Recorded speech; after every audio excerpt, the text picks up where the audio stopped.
Mr. Speaker, sir, I presume that the honourable member is referring to a press article which mentioned alleged gang fighting among inmates in the central prison Bobassin in April 2023.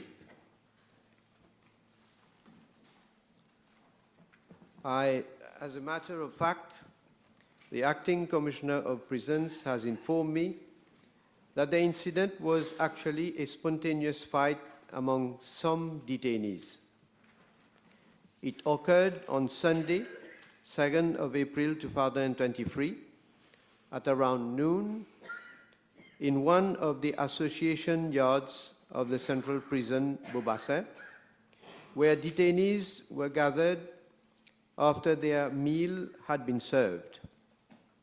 One detainee on remand attempted to snatch from two other detainees goods purchased by them from the canteen. When they resisted, he assaulted them. Some inmates intervened to prevent this detainee from doing so, but the latter was supported by other detainees who joined in the fight. The lead prisons officer, who was on sentry at the association yard, raised the alarm to summon assistance. All evening shift prison officers, including those in the prison security squad, were immediately deployed to the association yard. The Correctional Emergency Response Team, along with dog handlers and intelligence officers, also promptly intervened, and the situation was brought under control.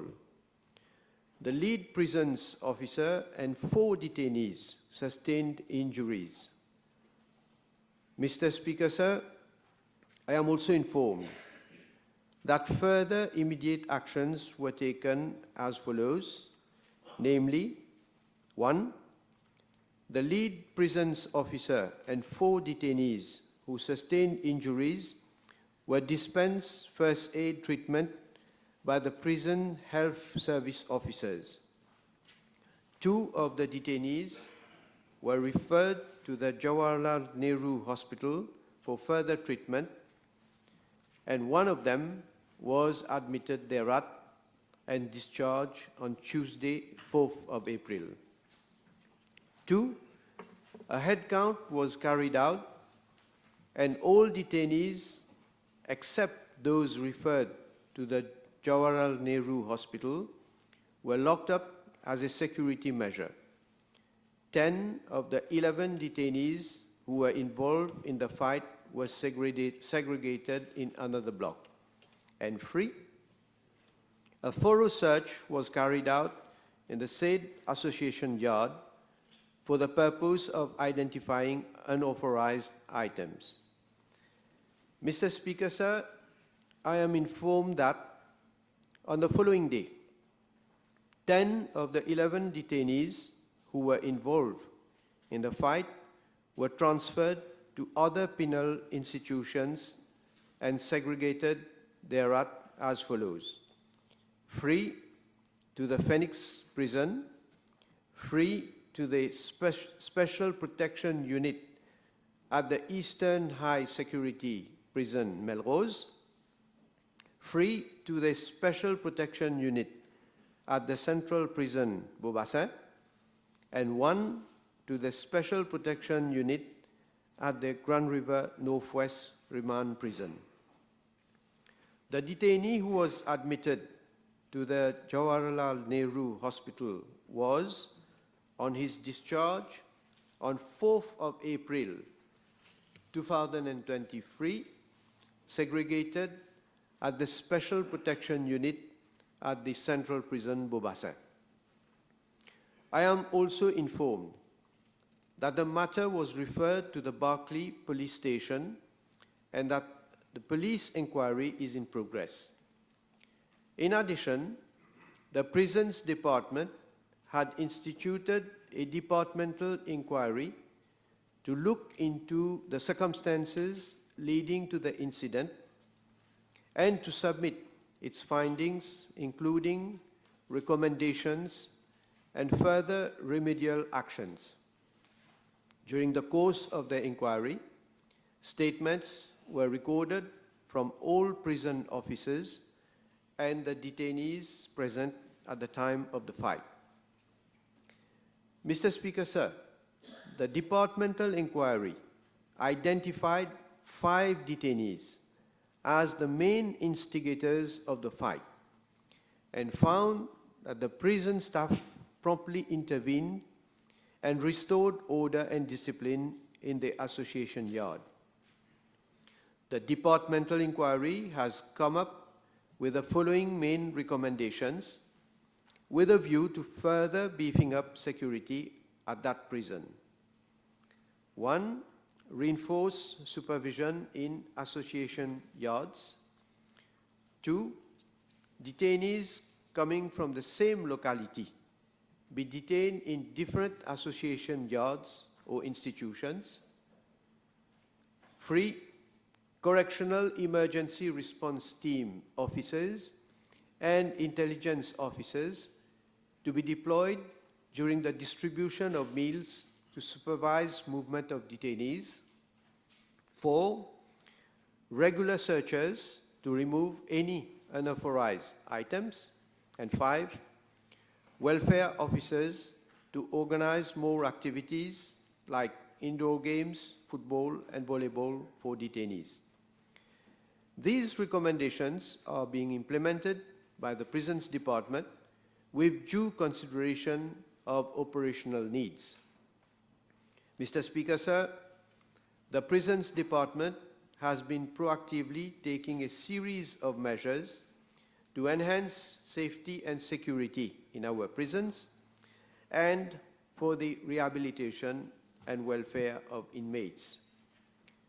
These measures at the same time contribute to minimize the risks of group fighting in prisons.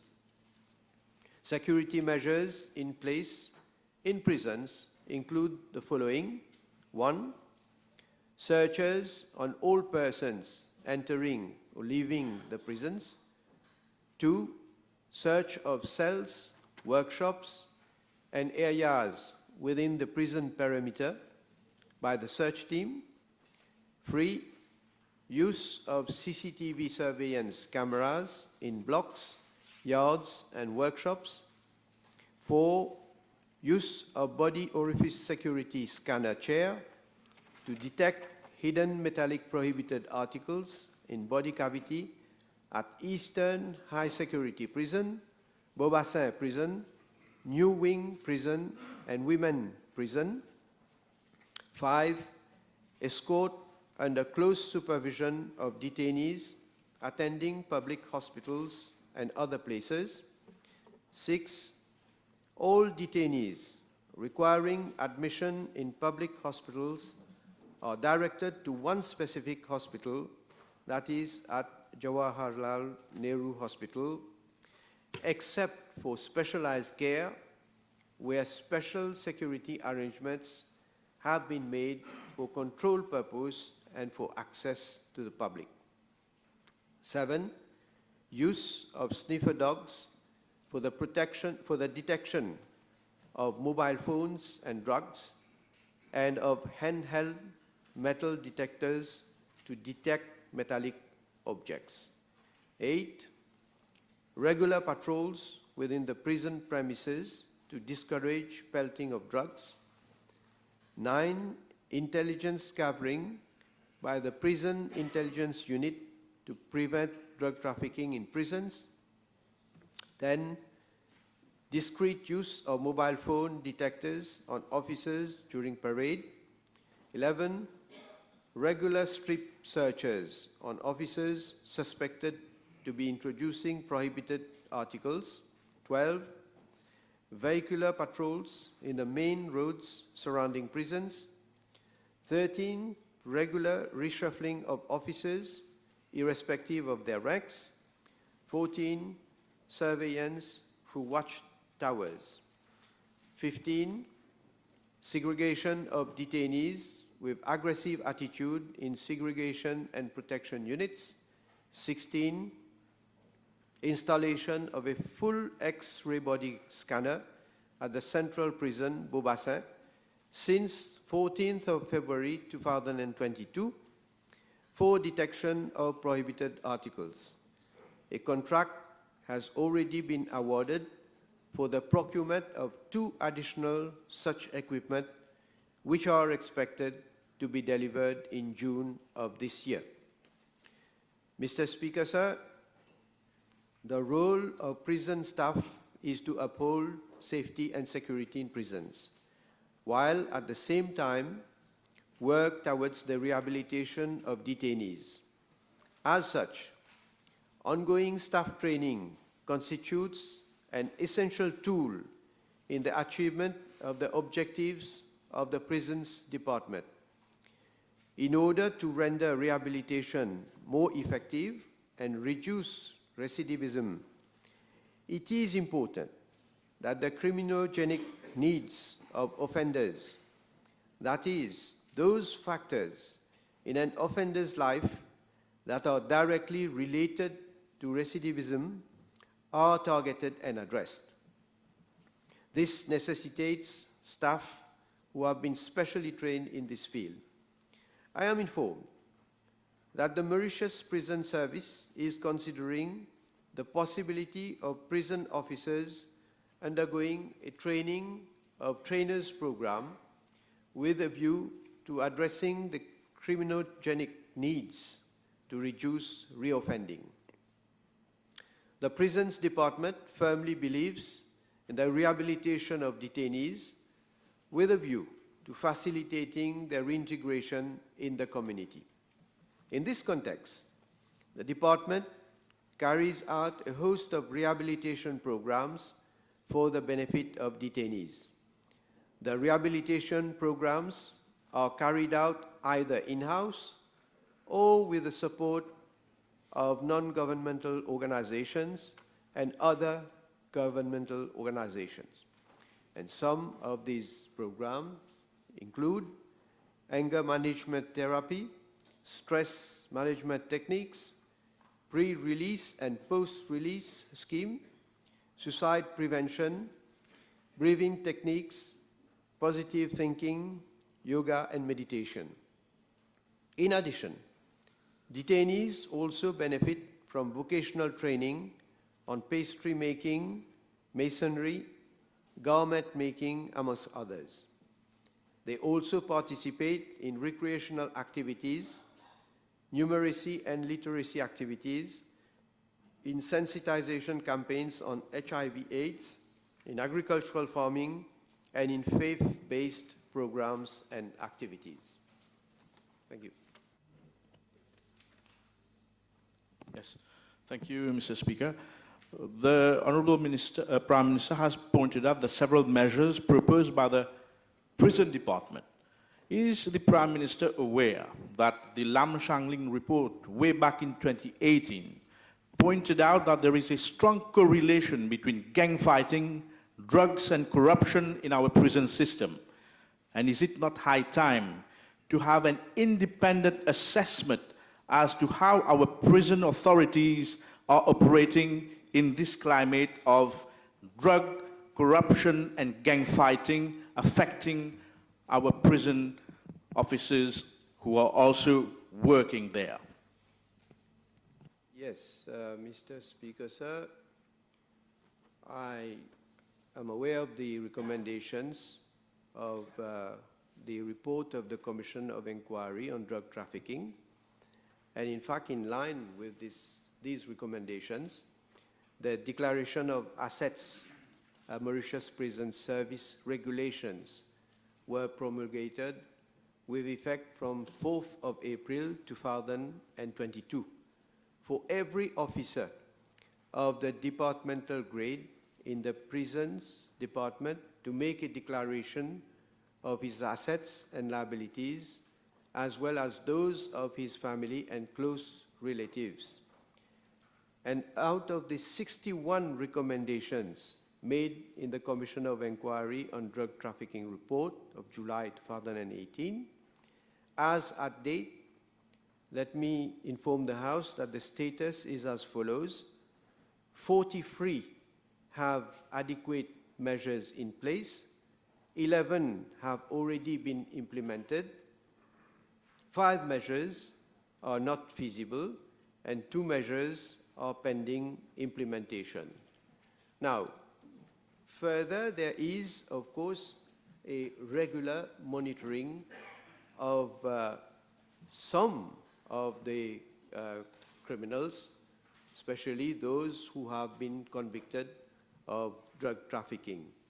And it is good for me to inform the House that from the information that has been relayed to me by the Prisons Department, that since 2015 to date, 15 officers from the Prisons Department have been arrested or convicted or interdicted or suspended for drug-related offenses.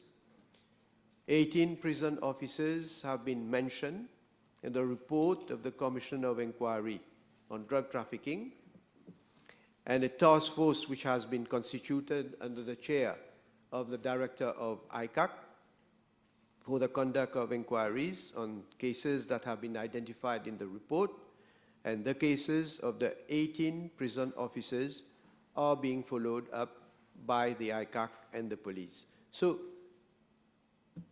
yes, there are cases which have been found, fortunately, and those cases, as I have said, have been reported for inquiry, and of course, I don't have the breakdown of how many already have been convicted, but this is the, in fact, I just asked the prison department to communicate to me those figures. Mr. Speaker, may I ask the Honourable Prime Minister, with regard to leadership within the prison services, why is it that after 3 years we have got a Commissioner of Prison who is on actingship? We do not have a full-fledged Commissioner of Prisons on a substantive capacity. Why is it so? Well, when one is on actingship doesn't mean to say that he is not performing. He is assuming his responsibility. In fact, quite a number of measures have been taken. I have said in the House that all these measures that have been taken, so, well, we'll see in time to come whether he will be, who is going to be the commissioner or not. Thank you, Mr. Speaker, sir. In his earlier reply, the Prime Minister gave a breakdown of detainees that has been segregated. Can the Prime Minister thus give us more information on the type and basis on which these detainees are considered for segregation? Thank you. Yes, Mr. Speaker, sir, the following types of detainees are considered for segregation.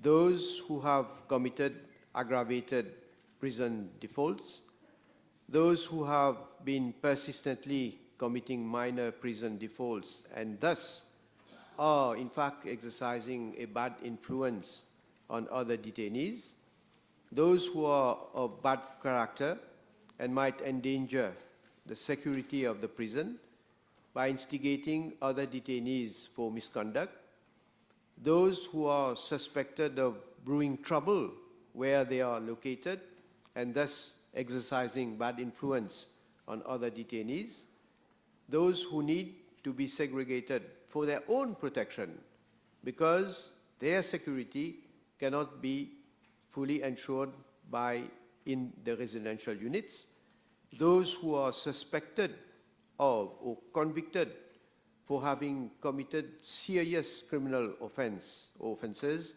and are a constant threat for the public safety, those involved in high-profile cases, and those who may tamper with evidence directly or indirectly by influencing witnesses or co-accused in custody to plead for their cause, those who are highly suspected to be indulged in trafficking in prison, and those who apply to be placed in segregation for protection. Of course, this is something that is considered and decision is taken ultimately. It is not merely on demand.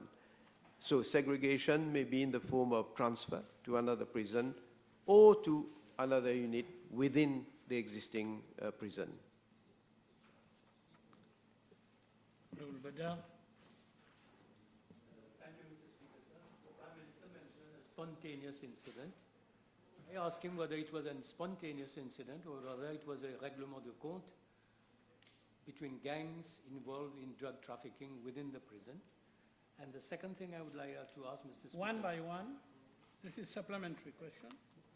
Well, Mr. Speaker, sir, I have answered from the information that has been relayed to me, and it is not only from an inquiry which has been conducted, of which I have the report, but it is also from my meeting with the Acting Commissioner of Prison to, especially in the light of this question, to be able to be provided with all the information. So, of course, I had a number of questions also, and supplementary questions which I asked. So, but to me, this is the information that has been relayed to me, that it was out of a spontaneous act. With regard to meals, in fact, as I said, one person attempted to snatch from two other detainees goods that were purchased by them from the canteen. Maybe for the information of the House, it's good to know that, of course, all the prisoners are provided with meals, but there are those who do additional work of their own will. Of course, they are paid, and with that money, they are able to purchase some goods from the canteen. I believe, I say, in this case, that was the reason why that prisoner wanted to snatch those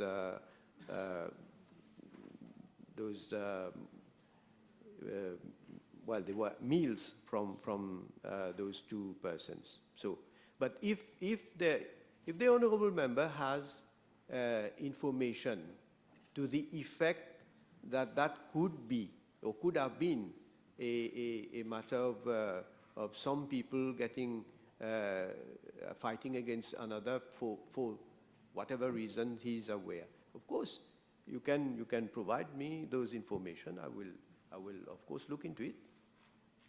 The table has been advised that PQB 403, 404, 407, 409, 411 have been withdrawn. Honorable Mayot. B395.